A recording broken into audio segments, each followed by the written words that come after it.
Hello colleagues, my name is Chad Poling. I'm a football coach from the Houston area of Texas. The topic of my oral presentation today is charisma. We'll be talking today about why charisma is important to the coaching field, not only to be an assistant coach or to be a head coach, but also why is it important on the administrative side? Why do you got to have a little bit of charisma, both as a head coach and as an administrator? I chose charisma for the topic of my oral presentation because I truly believe that it is the most important factor that separates your average or middle-of-the-road coaches from the ones who reach a different level, from the ones who reach up, grab that brass ring of leadership and administration, and the ones who are satisfied with their station, with being an assistant, with being an average coach. But for the ones who really wish to succeed, the ones who really wish to climb that ladder, to get to the top of the mountain, you've got to have a little bit of charisma. You've got to have some of that it factor, which we'll talk about here shortly. Now, I do understand that charisma is not the only thing that goes into making a great coach. There are many things that lead to successes that you have to have in order to be a successful coach. You got to have a knowledge, you got to have a great attitude, you got to have a work ethic, and you got to have a love for the grind, okay, that goes into being successful with any sport. But I would argue that most coaches have that. Most coaches have a love for the game. Most coaches have an understanding of how the game works. Most coaches understand that it's going to be a grind, it's going to require a great sacrifice. And while it may be true, all of these things are needed in order to make a successful coach. What separates the wheat from the chaff? What makes a great coach? The ingredient, I believe, that takes you from good to great, from middle of the road to head of the pack, is that it factor. And that it factor is charisma. So what is charisma? The dictionary defines charisma as a special magnetic charm or appeal. And even though that definition is simple, that kind of hits the nail right on the head. It's very descriptive in its brevity. A special magnetic charm or appeal. To break that down even further and to make it easier for me to explain as I get through this oral presentation, I'm going to put the definition in my own words. All right. My definition of charisma is three things. Okay? The it factor. All right. Do you have the it factor? Do you have that little something extra? Swagger. Okay, can you carry yourself with your head high, with your chest out big? Can kids get behind you because you got a little bit of swagger? And the third thing is humility. Okay, can you have all of these three things at the same time, okay, to give yourself a little bit of what we call charisma? A couple times in this video already, I've mentioned the term the it factor. What is the it factor? The it factor is that special thing that you can't quite put your finger on, right, that separates the ho-hum, the mediocre, from the guy who really leaves an impression, the person that really leaves a lasting imprint on your life. What is the it factor? In my opinion, in the field of coaching, the it factor can be summarized into two different things. The first one we've already kind of talked about earlier in my introduction. What separates you as a coach from the rest of the pack?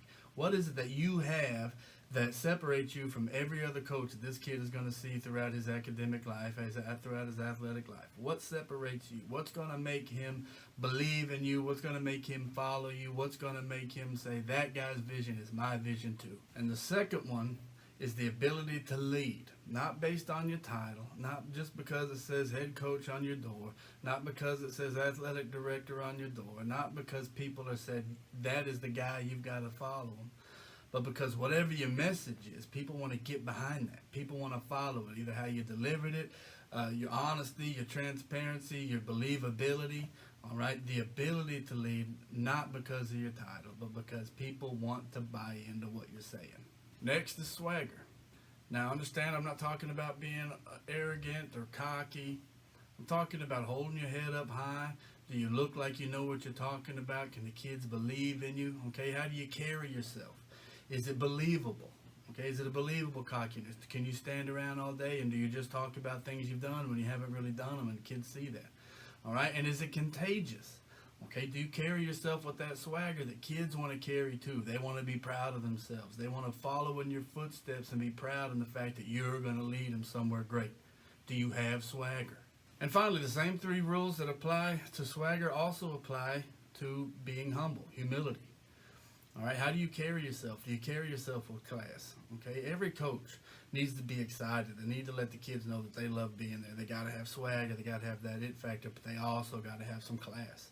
Okay, how do you carry yourself? Is it believable? Do the kids believe you? Can they follow you as a humble human being, as a follower of Christ? And that passion, is it believable? Do they follow you? And finally, is it contagious? Are you going to rub off on those kids with your humility?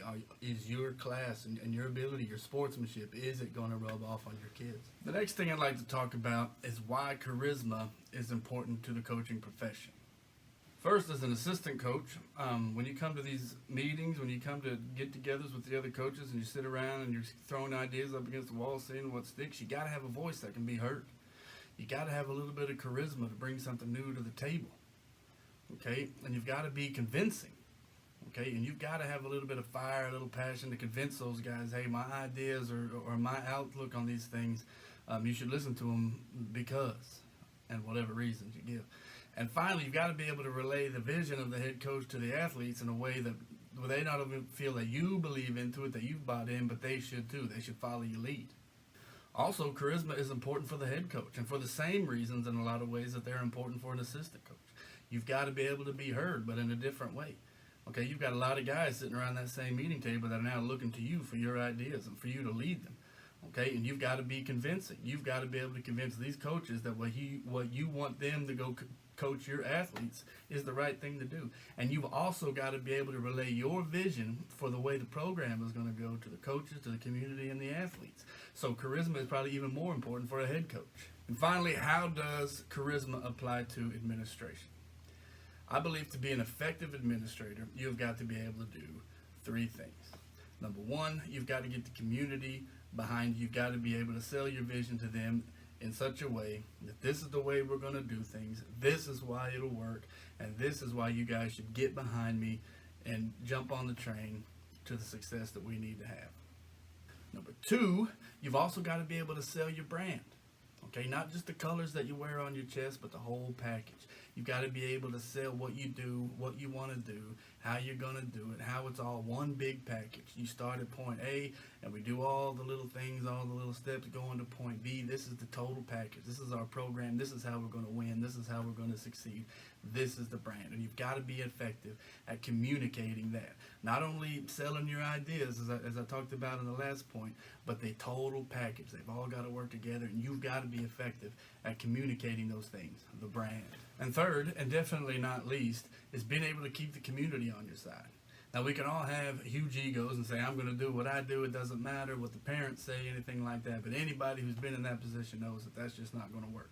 You've got to be able to have the moms and dads that are active in the community, that are active in the athletic program, that go out, support, boosters, all things like this. And you can't get that if you haven't sold your ideas, if you haven't had a little bit of charisma to get those people behind you and get their full support so you can have a little bit of success. And the successes you have can be relayed throughout the community so you can build your program for the future. In conclusion, I hope I've explained why charisma is such an important trait for a coach to have. Not only as an assistant coach, but as a head coach and as an administrator. Having that it factor, having a little bit of swagger mixed with just a little bit of humility can go a long way in separating you from the middle of the pack to the top of the mountain. Moving up and getting your point across, selling your brand, selling your vision to the coaches, to the community, and to the athletes that'll be carrying your banner, to be carrying your brand into the future. Thank you for listening. Thank you for watching. You guys have a good day.